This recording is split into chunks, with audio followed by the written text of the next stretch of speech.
ಇಲ್ಲಿ ಪಟ್ಟಣಗೆರೆ ಶೆಡ್ಡಿಗೆ ತಂದ್ರು. ಹೀಗೆ ಒಬ್ರು ಕನೆಕ್ಟ್ ಆಗಿ 17 ಮಂದಿ ಈ ಪ್ರಕರಣದಲ್ಲಿರೋದು. ಬಹಳ ಪ್ರಮುಖವಾಗಿ ಕನ್ನಡದ ಚಾಲೆಂಜಿಂಗ್ ಸ್ಟಾರ್ ದರ್ಶನ್ ತನ್ನ ಗೆಳತಿಗೆ ಅಶ್ಲೀಲವಾಗಿ ಮೆಸೇಜ್ ಕಳಿಸಿದ್ರು ರೇಣುಕಾಸ್ವಾಮಿ ಅಂತ ಸಿಟ್ಟಿಗೆದ್ದು ಚಿತ್ರದುರ್ಗದಿಂದ ರೇಣುಕಾಸ್ವಾಮಿಯನ್ನ ಕಿಡ್ನಾಪ್ ಮಾಡಿಸಿ ಪಟ್ಟಣಗೆರೆ ಶೆಡ್ಡಿಗೆ ಕರ್ಕೊಂಡು ಬಂದು ಆತನ ಮೇಲೆ ಹಲ್ಲೆ ನಡೆಸಿ ಚಿತ್ರಹಿಂಸೆ ಕೊಟ್ಟಿದ್ದು.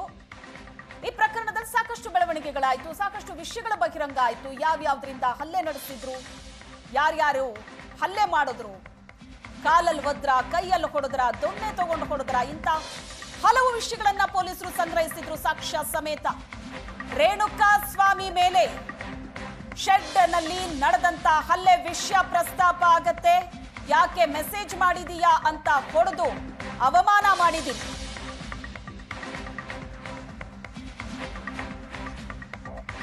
ರೇಣುಕಾಸ್ವಾಮಿಗೆ ಪವಿತ್ರ ಗೌಡ ಚಪ್ಪಲಿಯಲ್ಲಿ ಹೊಡೆದ ಬಗ್ಗೆ ಉಲ್ಲೇಖ.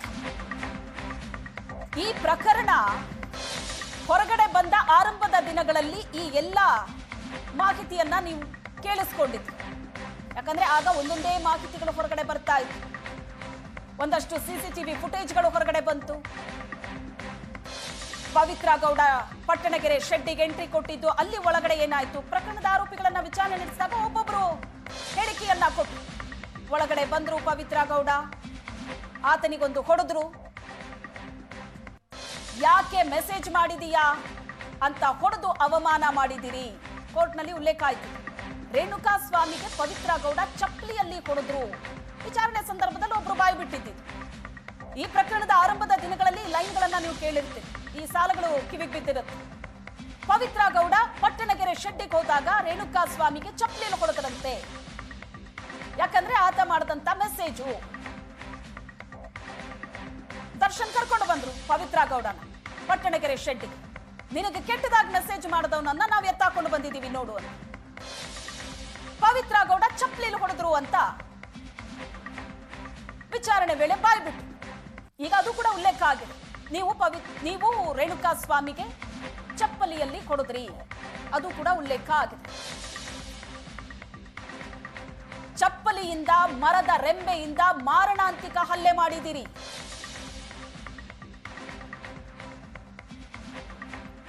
ರೇಣುಕಾಸ್ವಾಮಿಯ ಮೇಲೆ ಪಟ್ಟಣಗೆರೆ ಶೆಡ್ ನಲ್ಲಿ ನಡೆದ ಹಲ್ಲೆಯ ವಿಷಯ ಪ್ರಸ್ತಾಪ ಆಗುತ್ತೆ. ಕೊಲೆ ಕೇಸ್ನಲ್ಲಿ ಪವಿತ್ರ ಗೌಡ ವಿರುದ್ಧ ಆರೋಪವನ್ನ ನಿಗದಿ ಮಾಡಿದೆ ಕೋರ್ಟ್. ರೇಣುಕಾಸ್ವಾಮಿ ಹತ್ಯೆ ಪ್ರಕರಣದ A1 ಆರೋಪ. ರೇಣುಕಾಸ್ವಾಮಿ ಅಶ್ಲೀಲ ಮೆಸೇಜ್ ನಂತರ ಕಿಡ್ನಾಪ್ ಮಾಡಿದ್ದು ಉಲ್ಲೇಖ ಆಯಿತು. ರೇಣುಕಾಸ್ವಾಮಿಗೆ ಪವಿತ್ರ ಚಪ್ಪಲಿಯಲ್ಲಿ ಹೊಡೆದಿದ್ದನ್ನ ಉಲ್ಲೇಖ ಮಾಡಿದ್ರು. ಈಗ ಪವಿತ್ರ ಗೌಡ ವಿರುದ್ಧ ಆರೋಪವನ್ನ ಕೋರ್ಟ್ ನಿಗದಿ ಮಾಡಿದೆ. ರೇಣುಕಾಸ್ವಾಮಿ ಪವಿತ್ರಗೆ ಅಶ್ಲೀಲ ಮೆಸೇಜ್ಗಳನ್ನ ಹಾಕಿದ್ದು ಆ ವಿಷಯ ಬಂತು. ಯಾಕಂದ್ರೆ ಪ್ರಕರಣ ಶುರುವಾಗಿದ್ದೆ ಅಲ್ಲಿಂದ. ರೇಣುಕಾಸ್ವಾಮಿ ದರ್ಶನ್ ಅಭಿಮಾನಿನಿ, ಆದ್ರೆ ಪವಿತ್ರ ಗೌಡ ಬಗ್ಗೆ ಆತ ಹಾಕಿದಂತ ಮೆಸೇಜ್ ಅಶ್ಲೀಲವಾಗಿತ್ತು. ಕೆಲವು ವಿಡಿಯೋ, ಕೆಲವು ಮೆಸೇಜ್ಗಳನ್ನ ಬಹಳ ಅಶ್ಲೀಲವಾಗಿ ಹಾಕಿದ್ದ ಅಂತ.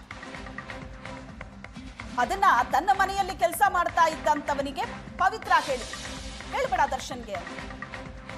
ಆತ ಯಾವುದೋ ಸಂದರ್ಭದಲ್ಲಿ ಹೋಗಿ ದರ್ಶನ್ಗೆ ಹೇಳಿದ. ಸಿಟ್ಟಿಗೆದ್ದ ದರ್ಶನ್, ನನ್ನ ಗೆಳತಿಗೆ ಈ ತರ ಮೆಸೇಜ್ ಹಾಕ್ತೀಯಾ ಅಂತ ಅಲ್ಲಿಂದ ಕಿಡ್ನಾಪ್ ಮಾಡಿಸಿದ್ರು ಚಿತ್ರದುರ್ಗದಿಂದ. ಅಲ್ಲಿಂದ ಎತ್ತಾಕೊಂಡು ಬಂದು ಪಟ್ಟಣಗೆರೆ ಶೆಡ್ಡಿಗೆ ಕರ್ಕೊಂಡು ಬಂದು ಆತನ ಮೇಲೆ ಹಲ್ಲೆ ಮಾಡಿ ಚಿತ್ರಹಿಂಸೆ ಕೊಟ್ಟು ಕೊನೆಗೆ ಆತ ಸತ್ ಹೋದ ಅಂತ ಗೊತ್ತಾದಾಗ ಆತನ ಮೃತದೇಹವನ್ನ ತಗೊಂಡು ಹೋಗಿ ರಾಜಕಾಲುವೆಯನ್ನು ಹಾಕಿದ್ರು. ಪ್ರಕರಣದ ದಿಕ್ಕನ್ನ ತಪ್ಪಿಸೋದಕ್ಕೆ 4 ಮಂದಿಯನ್ನ ಸರೆಂಡರ್ ಮಾಡಿಸಿದ್ದು ಬೇರೆಯದ್ದೇ ಕಾರಣ ಕೊಟ್ಟು. ಹಣದ ವಿಚಾರಕ್ಕೆ ಜಟಾಪಟಿ ಇತ್ತು ಅಂತ. ಪ್ರಕರಣದ ಸತ್ಯಾಸತ್ಯತೆ ಹೊರಗಡೆ ಬರೋದಕ್ಕೆ ಜಾಸ್ತಿ ಸಮಯ ತಗೊಂಡೇ ಇಲ್ಲ. ಸದ್ದೇ ಇಲ್ಲದ ಹಾಗೆ ದರ್ಶನ್ ನನ್ನ ಮೈಸೂರಿನಿಂದ ಪೊಲೀಸರು ಅರೆಸ್ಟ್ ಮಾಡಿಕೊಂಡು ಬಂದರು. 2 ರಿಂದ 17ನೇ ಆರೋಪಿ ಜೊತೆ ಸೇರಿ ಕೊಲೆಗೆ ಒಳಸಂಚನ್ನ ಮಾಡಿದಿರಿ. ರೇಣುಕಾಸ್ವಾಮಿ ಪ್ಯಾಂಟ್ ಬಿಚ್ಚಿ ಏಟು ದರ್ಶನ್ ಹಲ್ಲೆ ಮಾಡಿ ಕೊಲೆ ಮಾಡಿದ್ದಾನೆ. ಯಾವ ಸಾಲಗಳು ಅಂತ ನೋಡ್ತಾ ಇದ್ದೀವಿ. ಇದೆಲ್ಲ ಕೋರ್ಟ್ನಲ್ಲಿ ಉಲ್ಲೇಖ ಆಗಿತ್ತು.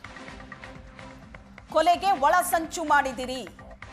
A1 ಆರೋಪಿ ಪವಿತ್ರ ಪ್ರಕರಣದ A2 ಆರೋಪಿಯಿಂದ ಹಿಡಿದು 17ನೇ ಆರೋಪಿ ತನಕ ಜೊತೆ ಸೇರಿ ಕೊಲೆಗೆ ಒಳಸಂಚು ಮಾಡಿದೆ. ದರ್ಶನ್ ಮತ್ತು ಇಡೀ ಗ್ಯಾಂಗ್ ಸೇರಿ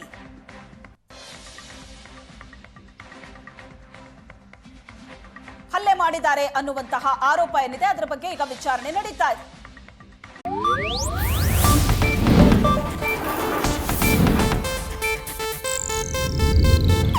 ಇದು ಏಷ್ಯಾನೆಟ್ ನ್ಯೂಸ್ ನೆಟ್ವರ್ಕ್ ಪ್ರಸ್ತುತಿ.